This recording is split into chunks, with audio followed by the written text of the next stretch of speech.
Hello and welcome to Microsoft Hates Greg.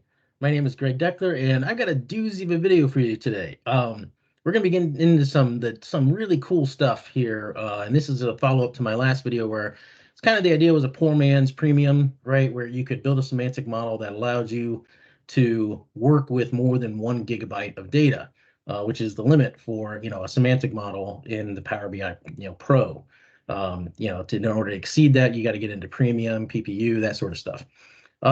So this is the follow-up video, and regardless of whether you are going to use it for that purpose or whatever purpose you might use it for, I think you're going to learn a lot. I know I learned a ton by kind of building out more of a quote-unquote real scenario, or at least a more complex scenario. The last video just sort of, hey, connect the two Power BI data sets, and that could allow you to work with more than 1 GB of data because you got a gigabyte of data semantic model here and another gig here. And this way you can combine the two and work with them as if it's one semantic model. Anyway, so I wanted to got a lot of questions on this. Does it work with RLS, aggregation tables, all this stuff? So I wanted to make this follow-up video, and I spent an inordinate amount of time on this, and just going through learning some crazy things. So I think it'll be valuable. But to be clear, right? First off, I'm not promoting this as anything that you should be doing, right? That is whether you should be doing something like creating a 2,000 line DAX measure, or you should be creating a DAX in order to simulate an erupting volcano. All of those things, the whole should you be doing things is not a subject matter of this channel. We like to go through and just push the boundaries of things just for no other reason to push the boundaries of things. So, so just bear that in mind as you watch this. And then, the other thing I want to address is like, well, Greg, you're not really exceeding 1 GB of data in the service, because you can do the same thing with, just a direct query model. So yes and no, right, on that one. The distinction I'll make is, okay, so if you're going to do direct query to like a source system, right? So one, you have to deal with the whole network latency between the service and then, your on-premises system, through the data gateway on, back to your source system, and that whole network latency and all of that. Plus, if you go with direct query to a source system, right, then, the data is not pre-aggregated or anything like that. So performance is going to suffer. So then you're going to be like, well, I can just, spin up an analysis services, instance locally. Okay, but you're still dealing with the network latency stuff. Okay, well, I'll just spin up a analysis services instance in the service, and deal with it there. And now it's all in the same cloud, and you don't have that network latency, except that you're paying for an analysis services instance at that point. So I mean, this technique would allow, basic keeps everything, it's just your $10 per user per month, right? You can kind of maximize those dollars, right? You can store that analysis services tabular cube, that semantic model, up in the Power BI service itself, right? And you can, combine it with, another one where you effectively exceed, 1 GB that you're dealing with. So I can see like a use case for it, like kind of there.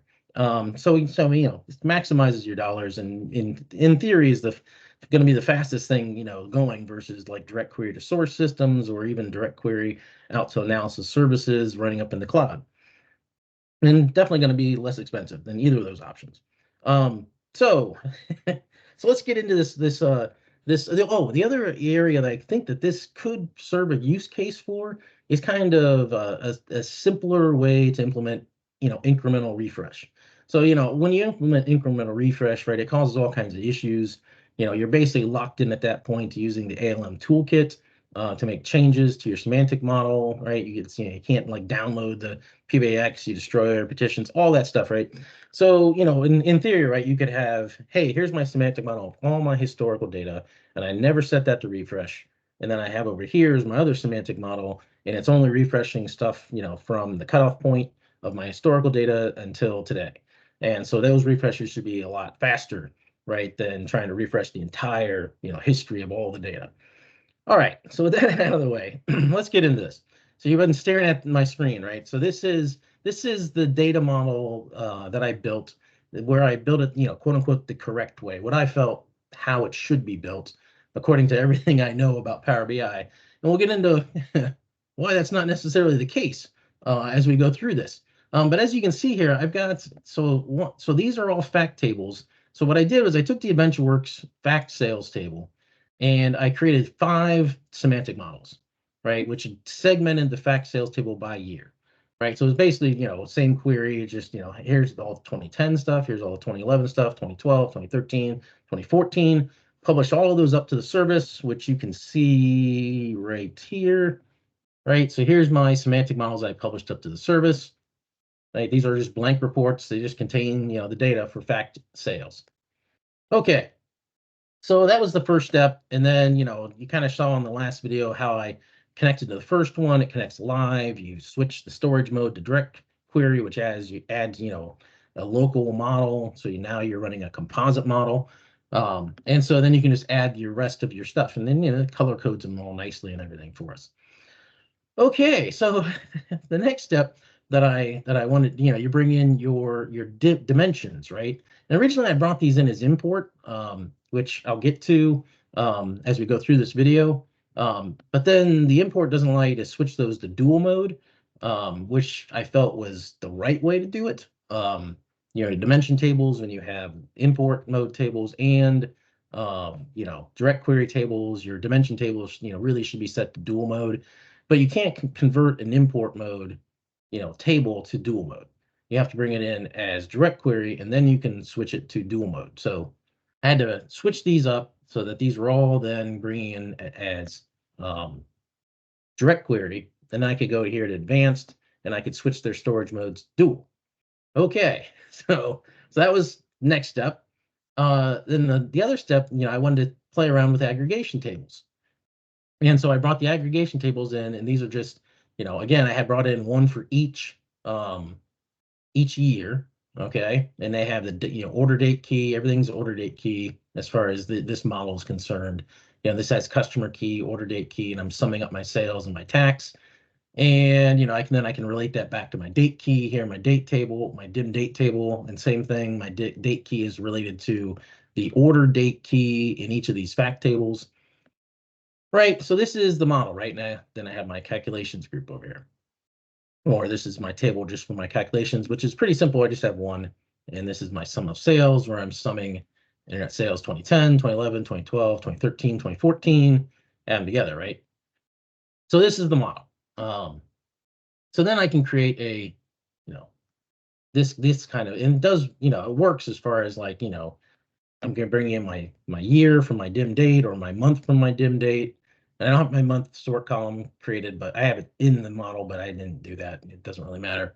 And it, you can see, it does segment it out by date or by year. Then I have my total here. Okay, so the first question that came up I want to address is, does RLS work with this? So this is where it starts to get interesting. All right, so if I go to modeling and I go to manage roles, and so I have this 2013 rule, right? And I want to do dim date, and I want to say, hey, calendar year equals 2013, right? And save.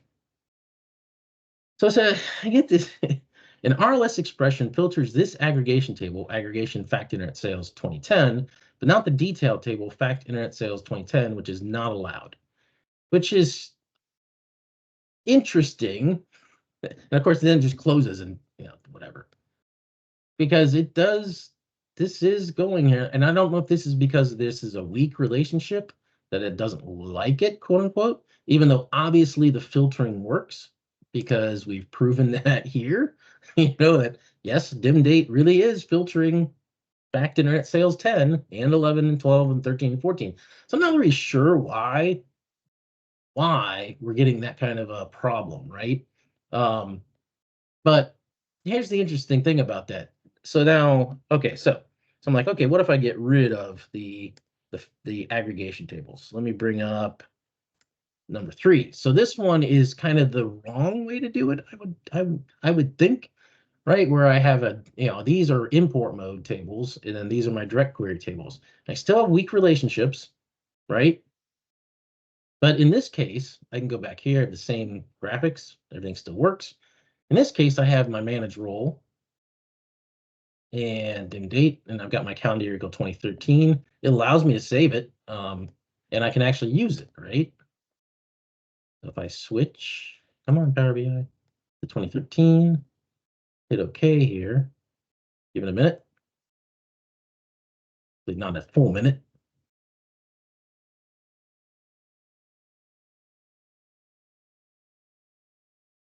Okay, so you can see, anyway, now I'm only seeing 2013. These numbers have all adjusted to 2013 numbers.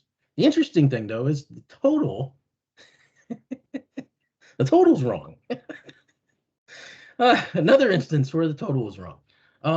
So, and again, I don't know if it's because of the weak relationship that exists within the model, right? And that, I would think that RLS should filter down to the 2013 rows, and it should also filter that for the total, but obviously it doesn't. So again, yet another case, where measure totals are wrong.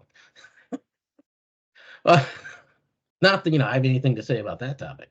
So anyway, that was interesting to me. For the first learning is like, okay, well, RLS does work sort of, kind of, maybe, but only if you don't use aggregation tables.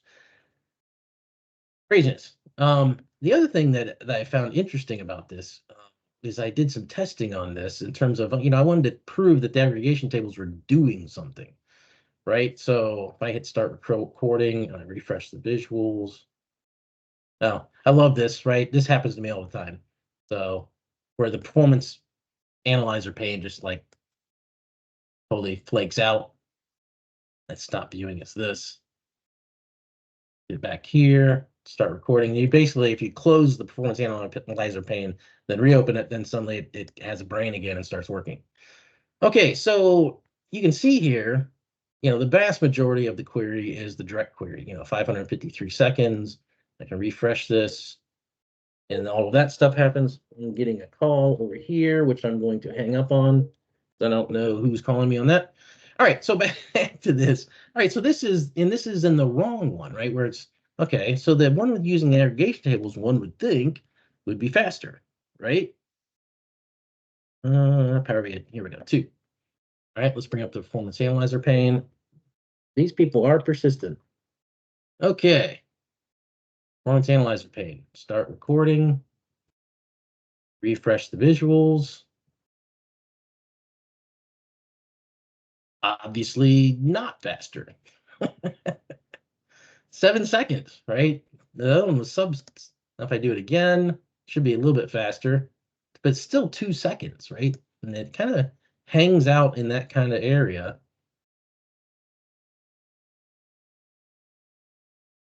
Kind of hangs out in that 2-second area, right? So I'm not sure why my aggregation tables aren't really working, or don't appear to be working, or working less effectively than what I would say would be the wrong way to do it. Hey, there's 2 seconds. I do it again, though. Now it's 1 second. Now it's sub 1 second. Right? I don't know why this is, because this doesn't seem like this should be the right way of doing it. All right, so, and just so everybody knows what's going on here, right? I've got this is my one with my aggregation tables. So I've got my aggregation table, I'll manage aggregations, and I've got my calendar year, group by, fact. And this is really kind of a bad interface. Like, there's no pop-up here to tell you what table this actually is. You just have to kind of like guess that, yeah, hey, this is 2010 and 2011, and they're in order, right? It's pretty poorly implemented, in my opinion, that, that there's no pop-up here to tell you what the actual table name, full table name is. It gets cut off here. And it gets really bad when you're talking like, this is the dim date, order date, year. But this all gets cut off, so it's terrible, right? Just bad. But that's not what we're here to complain about. I got my order date key, group by, same thing, order date key, my sum of my sales amount, sum of tax, right? So should be working, right? Because if I did the same thing in just a straight up Power Query, normal Power Query. So this is normal Power Query, right? So this one, yeah, does not have any aggregation tables. It's the same kind of setup, right? Without aggregation tables, and I can do refresh visuals here. You can see like the initial ones took like 66 seconds, and these are now taking in the 1 second to 2 second range. Refresh. Okay, that's faster. It's finally gotten faster. right? But if I let's go to the one with the aggregation table, which is this guy, you can see that the speeds are way faster, right? If I refresh this, boom, like those are way faster than what I was getting in the other window. And this is using the same setup for the aggregation table, and this is what I would expect, how it would work, right? Is that the aggregation table is there to make your direct query stuff faster. But for this model where we're using direct query against um, multiple Power BI semantic models, RLS doesn't seem to do anything, or sorry, RLS. Aggregation tables don't really seem to be doing anything for us. They cause problems with RLS. So I would have to recommend that you probably avoid them. In the case that you're building this out with against multiple Power BI semantic models, I don't see that these aggregation tables are doing anything for us. So that was something interesting that I learned. I thought that was kind of interesting, I guess you could say. Okay, so the last rabbit hole that we're going to get down into is that, interestingly enough, when you do this, right? So let's go back to our Power Query Premium 2 or Poor Man's Premium 2, right? So if I go in here and I go to transform query data,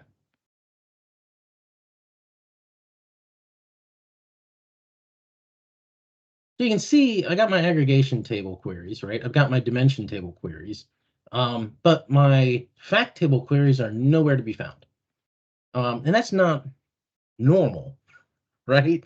Usually when you create a direct query, you can see the direct query in your query view, right?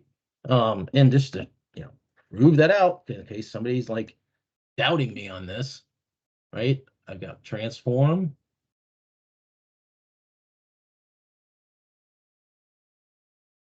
There's my fact internet sales query, right? A direct query that I created, new source, SQL Server, specified direct query, da da da, right? So they normally appear, right? And this was really bugging me as far as why they weren't showing up in Power Query. And you can see it's in direct query.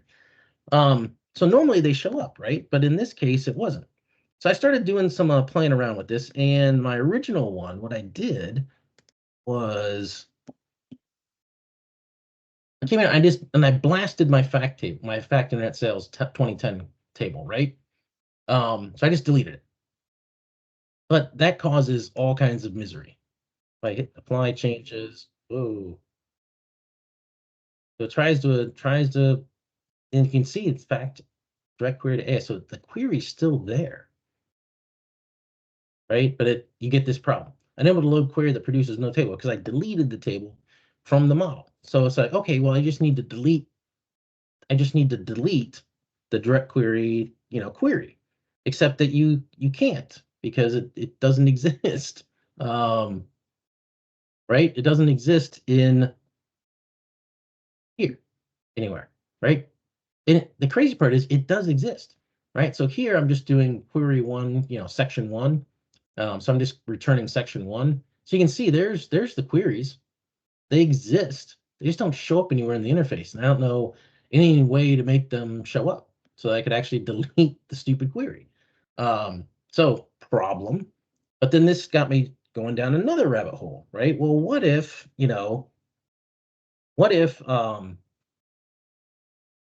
I could hack this some way, right? And so luckily, like I don't know if you saw in the last video, I was getting some errors that were popping up. Um, and the neat thing about that is that if that's not the right one, Greg. This one. The neat thing is if you actually copy the details of that error, it's got a bunch of blah blah blah. But at the end, it actually shows you what the source queries are for those Power Query semantic model queries, right? So there it is. So I got the crazy idea, right? Okay, what if, what if I try to hack this?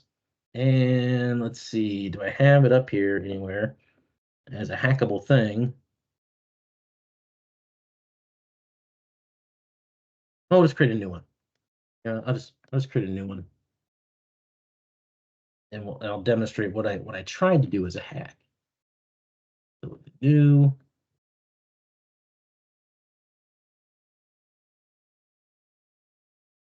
Actually, no, I'll do it in. I want to do it in a poor man premium. I'll do it in poor man premium. Okay, so there we go. So what I thought I could do potentially was a new source, and I'll just start with a SQL server. And do localhost. And then VentureWorks EW 2022. I'm going to specify direct query, right?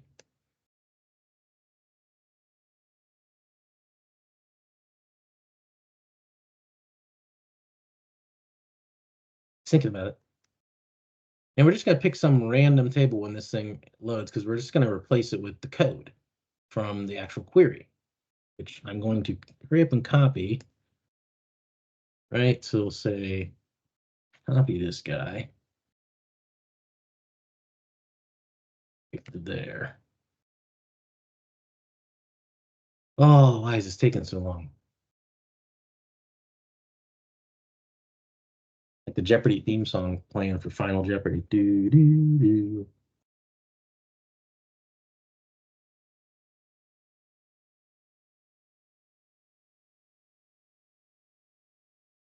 Come on, this should be this hard.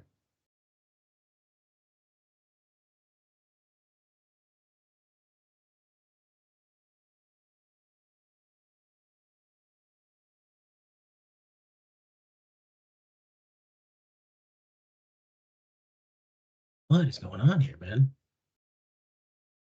Oh, maybe.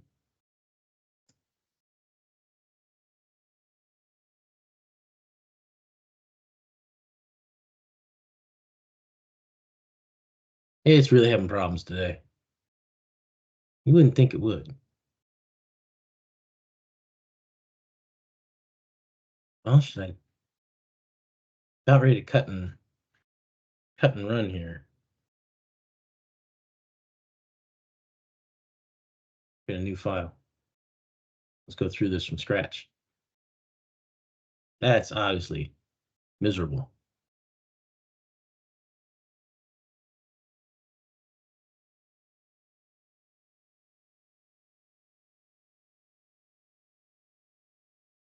Okay, well, it did come back. All right, fine.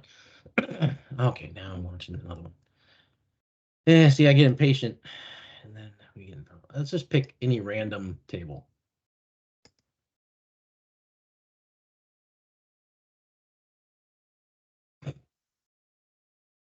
Back to here.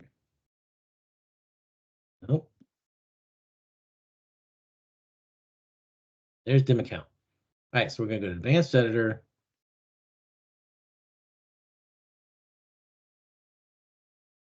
We're gonna place it with the code, right? So this is the same code that that hidden query is running, right? This is it right here.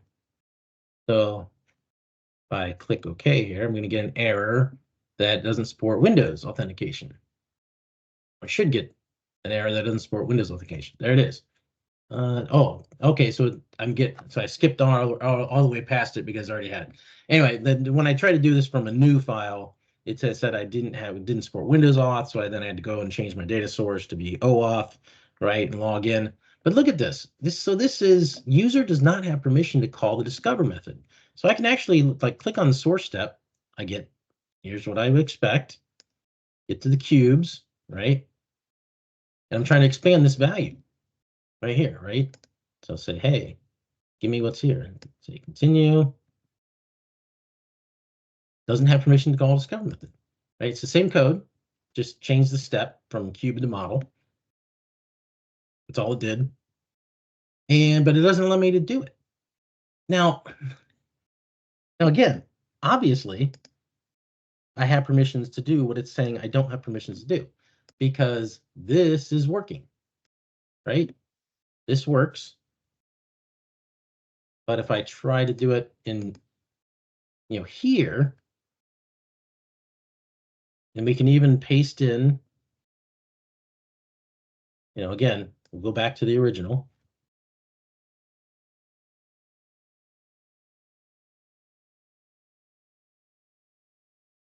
Saying I don't have permissions to do it, but obviously I have permissions to do it. Oh,